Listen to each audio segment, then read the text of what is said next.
Hello കൂട്ടുകാരെ, എല്ലാവർക്കും നമസ്കാരം. നമ്മളിന്ന് ഉണ്ടാക്കാൻ പോണത് കാന്താരി അൽഫാമാണ് കേട്ടോ. അപ്പം നമുക്കത് എങ്ങനെ ഉണ്ടാക്കാൻ നോക്കാം. ആദ്യം തന്നെ നമ്മൾ ഒരു ചിക്കനെ വലിയ പീസുകളായിട്ട് കട്ട് ചെയ്ത് വെക്കുക. അപ്പോൾ പ്രിയഞ്ചേട്ടൻ അതിലിങ്ങനെ വരഞ്ഞ് വെക്കുകയാണ് കേട്ടോ. കാരണം നമ്മൾ ഉണ്ടാക്കണ മസാല അതിൽ നന്നായി പുരട്ടാൻ വേണ്ടിയിട്ട്. അപ്പോൾ നമുക്ക് അതിലേക്കായിട്ടുള്ള മസാല കൂട്ട് ഉണ്ടാക്കാം. അതിന് വേണ്ടത് ഉപ്പ്, കോൺഫ്ലവർ, വെളുത്തുള്ളി, ഇഞ്ചി ചതച്ചത്, പിന്നെ ചിക്കൻ കറി മസാല, ചെറുനാരങ്ങ, കുരുമുളക് പൊടി, മുളക് പൊടി, മഞ്ഞൾപ്പൊടി, നമ്മുടെ പിന്നെ സ്പെഷ്യൽ ഐറ്റം കാന്താരി മുളക്. പിന്നെ ഇതിൻ്റെ കൂടെ നമ്മളൊരു കാര്യം കൂടി ആഡ് ചെയ്തിട്ടുണ്ട് കേട്ടോ, അതാണ് അൽഫാം മസാല. അപ്പോൾ അതിന് ഒരു പ്രത്യേക മണമൊക്കെ ഉണ്ട്. അപ്പോൾ അത് ഇട്ട് കഴിഞ്ഞ് കഴിഞ്ഞാൽ ഒരു പ്രത്യേക നല്ല ടേസ്റ്റ് കിട്ടും. അൽഫാം ഉണ്ടാക്കുമ്പോൾ നമ്മൾ അൽഫാം മസാല ഇടണമല്ലോ, അപ്പോൾ അതിനായിട്ടുള്ള നല്ല ടേസ്റ്റ് കിട്ടാൻ വേണ്ടിയിട്ട് അൽഫാം മസാല ചേർത്തിട്ടുണ്ട്. എന്നിട്ട് ഇതെല്ലാം കൂടി നന്നായി മിക്സ് ചെയ്യുക. അതായത് ഒരു മുട്ടയുടെ വെള്ളം പൊട്ടിച്ചൊഴിച്ച് നന്നായി മിക്സ് ചെയ്തിട്ട് നമ്മൾ ചിക്കനിൽ തേച്ച് കൊടുക്കുക. എന്നിട്ട് നമ്മളത് എല്ലാം തേച്ചൊക്കെ കഴിഞ്ഞതിന് ശേഷം ഒരു പാത്രത്തിലാക്കിയിട്ട് അരമണിക്കൂർ ഫ്രിഡ്ജിൽ വയ്ക്കുക കേട്ടോ. അതിന് ശേഷം നമ്മൾ അരമണിക്കൂർ ഫ്രിഡ്ജിൽ വെച്ച് എടുത്തു. എന്നിട്ട് നമ്മൾ ഒരു അൽഫാം ഉണ്ടാക്കണ ഒരു ബോക്സ് ഉണ്ട്, അതായത് ഗ്രില്ല്. അപ്പോൾ അതിലേക്ക് നമ്മൾ ആ അൽഫാം പീസുകൾ നമ്മൾ വെച്ച് കൊടുക്കണം, ചിക്കൻ പീസുകൾ നമ്മൾ വെച്ച് കൊടുക്കണം കേട്ടോ. ഇതിൻ്റെ അടുത്ത് തന്നെയാണ് കനലായതുകൊണ്ടേ പെട്ടെന്ന് തന്നെ ആവണുണ്ട് കേട്ടോ. അതായത് ഒരു മാക്സിമം ഒരു 15 മിനിറ്റൊക്കെ മതി, അപ്പോഴേക്കും ഈ ചിക്കനൊക്കെ ഏകദേശം റെഡി ആവുന്നുണ്ട് കേട്ടോ. അപ്പോൾ ഇങ്ങനത്തെ ഒരു സംഭവം വീട്ടിലുണ്ടെങ്കിൽ നമുക്ക് കിച്ചണിൽ വെച്ചിട്ടായാലും ഉണ്ടാക്കാൻ പറ്റും. അത്രയ്ക്ക് നല്ല ഉപകാരമായിട്ട് എനിക്ക് തോന്നിയിട്ട്, നമുക്ക് എവിടെ വേണമെങ്കിലും അത് മടക്കി എടുത്ത് വയ്ക്കുകയും ചെയ്യാം. നമുക്ക് ആവശ്യമുള്ളപ്പോൾ അതിങ്ങനെ നിവർത്തി വെച്ചിട്ട് നമുക്ക് ഉണ്ടാക്കുകയും ചെയ്യാം. അങ്ങനെ നല്ല രസമുള്ളൊരു സംഭവം. എനിക്കത് നല്ല ഇഷ്ടപ്പെട്ടു കേട്ടോ. പിന്നെ അപ്പോൾ നമ്മൾ ആദ്യം വെച്ച പീസുകളൊക്കെ ഏകദേശം ആയി തുടങ്ങി കേട്ടോ. അപ്പോൾ നമ്മൾ അതിനെ മറിച്ചിടുക. അധികം കരിയാൻ പാടില്ല, കരിയണേക്കാളും മുമ്പ് മറിച്ചിടണം. അപ്പോൾ അതിൻ്റെ കനൽ ഒന്നാമത് കത്താൻ പാടില്ല, ആ ചെറിയ തീയിൽ കിടന്നിട്ട് വേണം ആവാനായിട്ട്.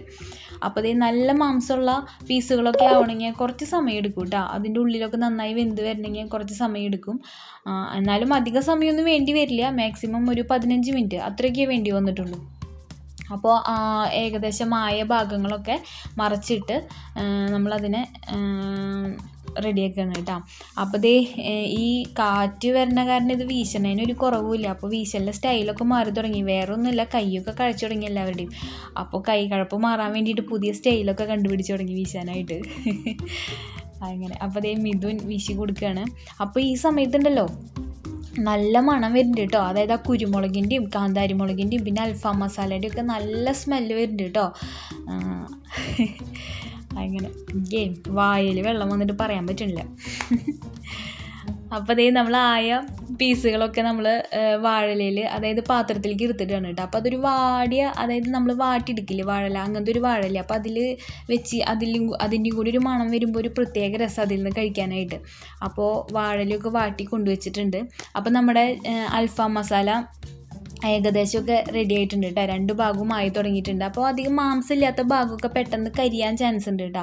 പക്ഷെ അത് കുഴപ്പമില്ല, കാരണം അങ്ങനെ നമ്മൾ കരിയെന്ന് പറഞ്ഞ് എടുത്തു കഴിഞ്ഞാൽ അതിൻ്റെ അപ്പുറം ഭാഗത്തുള്ള നല്ല മാംസമുള്ള ഭാഗം ആവില്ല.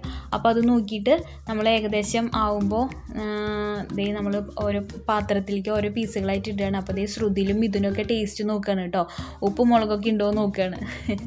അപ്പോൾ അവർ കഴിച്ചിട്ട് പറഞ്ഞു നല്ല രുചിയുണ്ടെന്ന് പറഞ്ഞു കേട്ടോ. അപ്പോൾ എല്ലാവരും ഉണ്ടാക്കി നോക്കണം കേട്ടോ. അപ്പോൾ നമ്മൾ അൽഫാം ഇനി അമ്മമ്മയ്ക്ക് ടേസ്റ്റ് ചെയ്യാൻ കൊടുത്തു കേട്ടോ. അമ്മമ്മയ്ക്ക് നല്ല ഇഷ്ടം കേട്ടോ ഇങ്ങനെയുള്ള സാധനങ്ങളൊക്കെ. അൽഫാം, കുബൂസ്, ജാം, ലൈസ്, പിന്നെ മാഗി, ഇങ്ങനെയുള്ള സാധനങ്ങളൊക്കെ അമ്മമ്മയ്ക്ക് നല്ല ഇഷ്ടമാണ്. അപ്പോൾ അമ്മമ്മയ്ക്ക് കഴിച്ചപ്പോൾ നല്ല ഇഷ്ടമായി, നല്ല രുചിയുണ്ടെന്ന് പറഞ്ഞു. അപ്പോൾ നമ്മുടെ അൽഫാം റെഡി ആയി കഴിഞ്ഞു. അപ്പോൾ ഇനി നമ്മൾ ആ നാരങ്ങ നീരുണ്ടല്ലോ, ആ നാരങ്ങ എടുത്തിട്ട് ഇങ്ങനെ ആ ചിക്കൻ്റെ മേലെ കൂടെ പിഴിഞ്ഞിട്ട് ആ ചിക്കൻ പീസ് കഴിക്കാൻ ഒരു പ്രത്യേക ടേസ്റ്റാണ് കേട്ടോ. അപ്പോൾ ഇഷ്ടമായി എല്ലാവരും ഉണ്ടാക്കി നോക്കണം കേട്ടോ. ഇനി നമ്മൾ കുറേ ദിവസമായില്ലേ വെങ്ങിനിശ്ശേരിയിൽ തന്നെ ഫുഡ് ഉണ്ടാക്കാൻ തുടങ്ങിയിട്ട്. അപ്പോൾ അവിടുത്തെ ഞാൻ പാടം നിങ്ങൾക്ക് കാണിച്ചു തരാം കേട്ടോ. ഇതാണ് വെങ്ങിനിശ്ശേരി പാടം. ഞാൻ പറഞ്ഞിട്ടില്ലേ, ഇവിടെ വന്നിരിക്കുക, അതായത് ഒരു വൈകുന്നേര സമയത്ത് ഇവിടെ വന്നിരുന്ന് കഴിഞ്ഞാൽ നമ്മൾ എത്ര എന്താ പറയുക വിഷമമുള്ളൊരു മനസ്സായാലും നമുക്ക് ഇവിടെ വന്നിരുന്ന് ഈ കാറ്റൊക്കെ കൊണ്ട് കഴിഞ്ഞാൽ ഒരു പ്രത്യേക എന്താ പറയുക ഒരു പോസിറ്റീവ് എനർജി കിട്ടണ പോലെ. പ്രിയഞ്ചേട്ടനും എനിക്ക് ഭയങ്കര ഇഷ്ടമാണ് കേട്ടോ. ഈ വെങ്ങിനിശ്ശേരി എന്ന് പറഞ്ഞ സ്ഥലം ഭയങ്കര ഇഷ്ടമാണ്. അപ്പോൾ ചൂണ്ടയൊക്കെ കൊണ്ടുവന്ന് കഴിഞ്ഞാൽ നമുക്കിവിടെ മീനൊക്കെ പിടിക്കാം കേട്ടോ. നല്ല രസമാണ്. അങ്ങനെ വലിയ മീൻ കിട്ടുകയെന്ന് എനിക്കറിയില്ല. ഞങ്ങളൊക്കെ പിടിച്ചപ്പോൾ മറ്റേ കുഞ്ഞു കുഞ്ഞു മീനുകളില്ലേ, പരലൊക്കെ, അങ്ങനത്തെ ചെറിയ മീനുകളൊക്കെ അത്യാവശ്യം കിട്ടും കേട്ടോ കുറച്ച് സമയം പിടിച്ചു കഴിഞ്ഞാൽ.